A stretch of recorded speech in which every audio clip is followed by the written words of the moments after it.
I want to share some personal friends and stories with you that I've actually never talked about in public before to help illustrate the idea and the need and the hope for us to reinvent our healthcare system around the world. 24 years ago, I had a sophomore in college. I had a series of fainting spells. No alcohol was involved.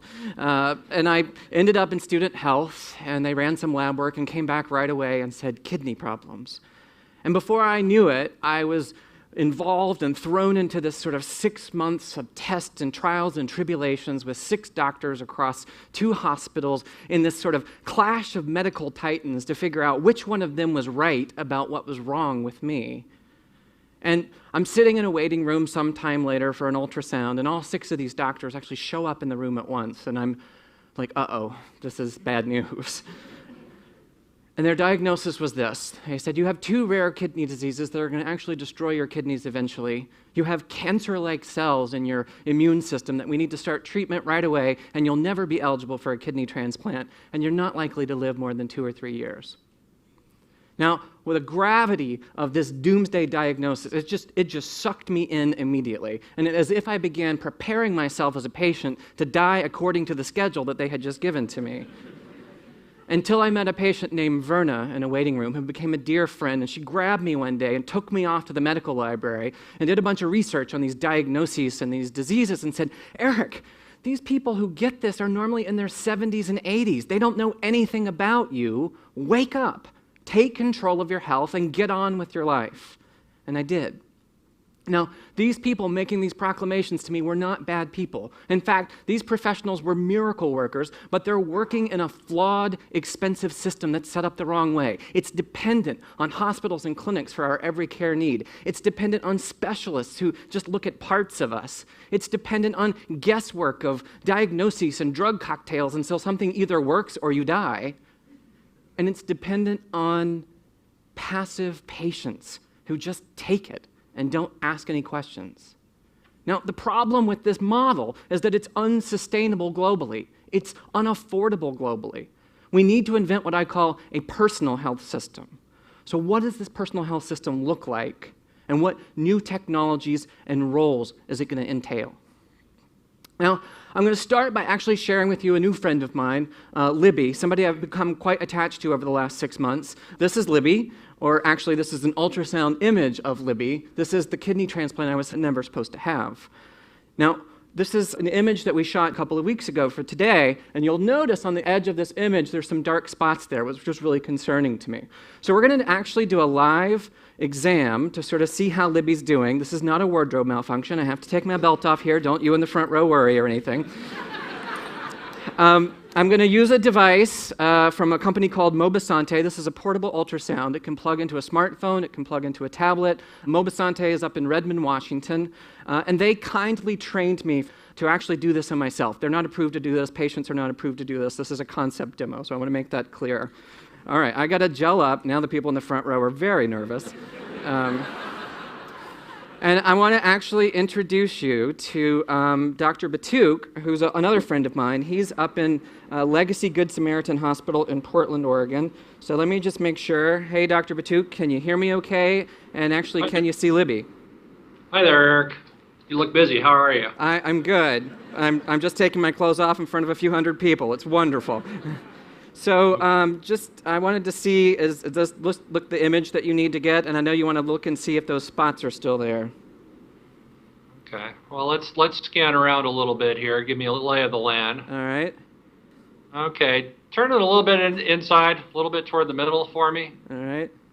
Okay. That's good. How about up a little bit? Okay. Freeze that image. That's a good one for me. All right. Now, the last week when I did this, you had me actually sort of measure that spot to the right. Should I do that again? Yeah, let's do that. All right. This is kind of hard to do with one hand on your belly and one hand on measuring, but I've got it, I think, and I'll save that image and actually send it to you. So tell me a little bit about what this dark spot means. It's not something I was very happy about. Many people after a kidney transplant will develop a little fluid collection around the kidney. Most of the time it doesn't create any kind of mischief, but it does warrant looking at. So I'm happy we've got an opportunity to look at it today, make sure that it's not growing, it's not creating any problems. I'm based on the other images we have, I'm really happy that how it looks today. All right, well, I guess we'll double check it when I come in. I've got my 6-month biopsy in a couple of weeks, and I'm going to let you do that in the clinic because I don't think I can do that one on myself. Good choice. All right, thanks, Dr. Batuk. All right, so what you're sort of seeing here is an example of disruptive technologies, of mobile, social, and analytic technologies. These are the foundations of what's going to make personal health possible.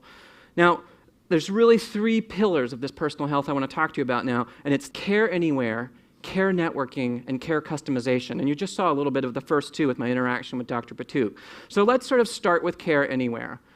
Humans invented the idea of hospitals and clinics in the 1780s. It is time to update our thinking. We have got to untether clinicians and patients from the notion of traveling to a special bricks and mortar place for all of our care, because these places are often the wrong tool and the most expensive tool for the job. And these are sometimes unsafe places to send our sickest patients, especially in an era of superbugs and hospital-acquired infections. And many countries are going to go brickless from the start because they're never going to be able to afford the mega medical plexes that a lot of the rest of the world has built. Now, I personally learned that hospitals can be a very dangerous place at a young age. This is me in 3rd grade. I broke my elbow very seriously, had to have surgery, worried that they were going to actually lose the arm. Recovering from the surgery in the hospital, I get bed sores. Those bed sores become infected, and they give me an antibiotic, which I end up being allergic to. And now my whole body breaks out, and now all of those become infected. The longer I stayed in the hospital, the sicker I became and the more expensive it became. And this happens to millions of people around the year every year. The future of personal health that I'm talking about says care must occur at home as the default model, not in a hospital or clinic. You have to earn your way into those places by being sick enough to use that tool for the job. Now, the smartphones that we're already carrying can clearly have diagnostic devices like ultrasounds plugged into them and a whole array of others today. And as sensing is built into these, we will be able to do vital signs monitor and behavioral monitoring like we've never had before. Many of us will have implantables that will actually look real time at what's going on with our blood chemistry and in our proteins right now.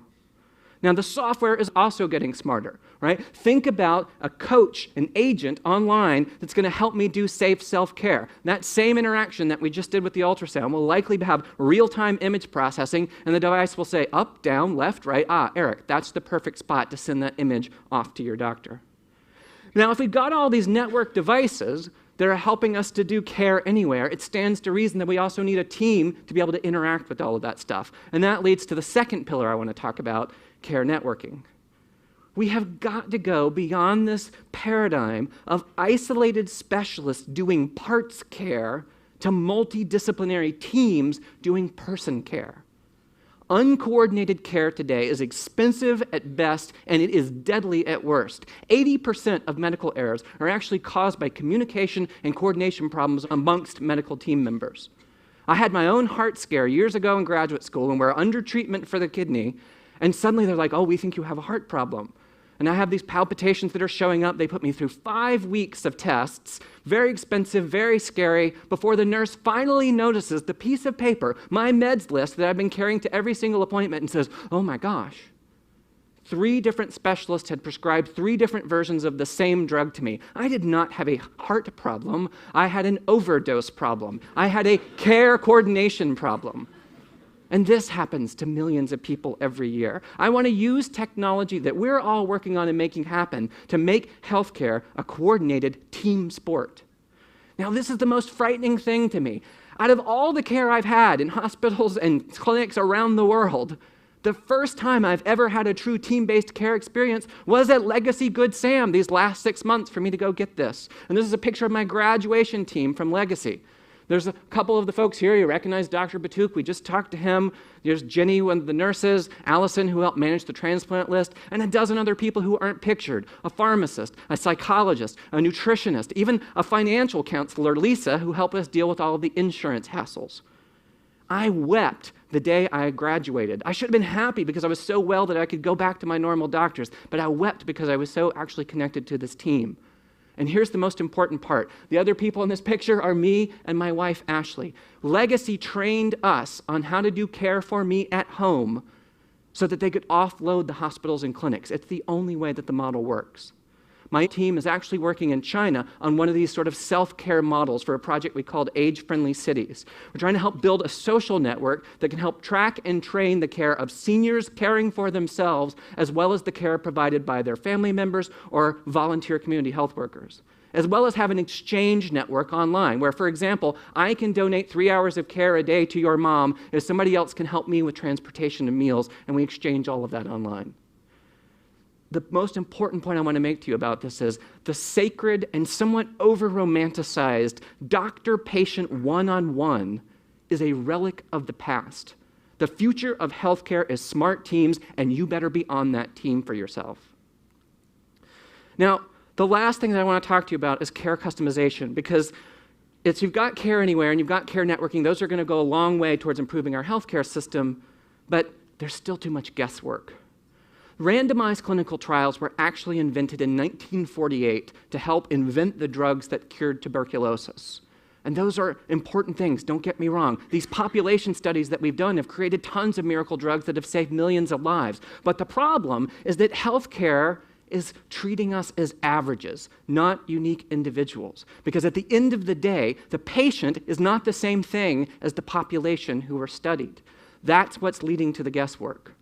The technologies that are coming, high-performance computing, analytics, big data that everyone's talking about, will allow us to build predictive models for each of us as individual patients. And the magic here is experiment on my avatar in software, not my body in suffering. Now, I've had 2 examples I want to quickly share with you of this kind of care customization on my own journey. The first was quite simple. I finally realized some years ago that all my medical teams were optimizing my treatment for longevity. It's like a badge of honor to see how long they can get the patient live. I was optimizing my life for quality of life, and quality of life for me means time in snow. So on my chart, I forced them to put patient goal, low doses of drugs over longer periods of time, side effects friendly to skiing. And I think that's why I achieved longevity. I think that time in snow therapy was as important as the pharmaceuticals that I had. Now, the second example of customization, by the way, you can't customize care if you don't know your own goals. So healthcare can't know those until you know what your own healthcare goals. But the second example I want to give you is I happened to be an early guinea pig, and I got very lucky to have my whole genome sequenced. Now, it took about 2 weeks of processing on Intel's highest-end servers to make this happen, and another 6 months of human and computing labor to make sense of all of that data. And at the end of all of that, they said, yes, those diagnoses of that clash of medical titans all of those years ago were wrong, and we have a better path forward. The future that Intel's working on now is to figure out how to make that computing for personalized medicine go from months and weeks to even hours, and make this kind of tool available not just in the mainframes of tier 1 research hospitals around the world, but in the mainstream. Every patient, every clinic with access to whole genome sequencing. And I tell you, this kind of care customization for everything from your goals to your genetics will be the most game-changing transformation that we witness in healthcare during our lifetime. So these 3 pillars of personal health, Care Anywhere, care networking, care customization are happening in pieces now, but this vision will completely fail if we don't step up as caregivers and as patients to take on new roles. It's what my friend Verna said, wake up and take control of your health. Because at the end of the day, these technologies are simply about people caring for other people and ourselves in some powerful new ways. And it's in that spirit that I want to introduce you to one last friend very quickly. Tracy Gamley stepped up to give me the impossible kidney that I was never supposed to have.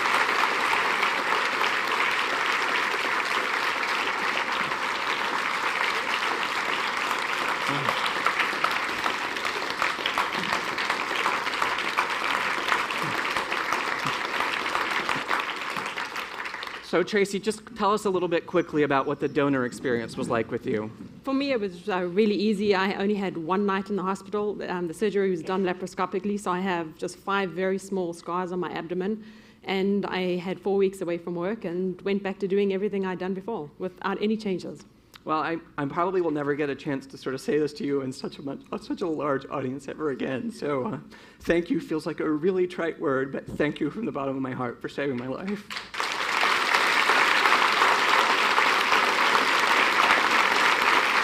This TED stage and all of the TED stages are often about celebrating innovation and celebrating new technologies, and I've done that here today. And I've seen amazing things coming from TED speakers. I mean, my gosh, artificial kidneys, even printable kidneys that are coming. But until such time that these amazing technologies are available to all of us, and even when they are, it's up to us to care for and even save one another. I hope you will go out and make personal health happen for yourselves and for everyone. Thanks so much.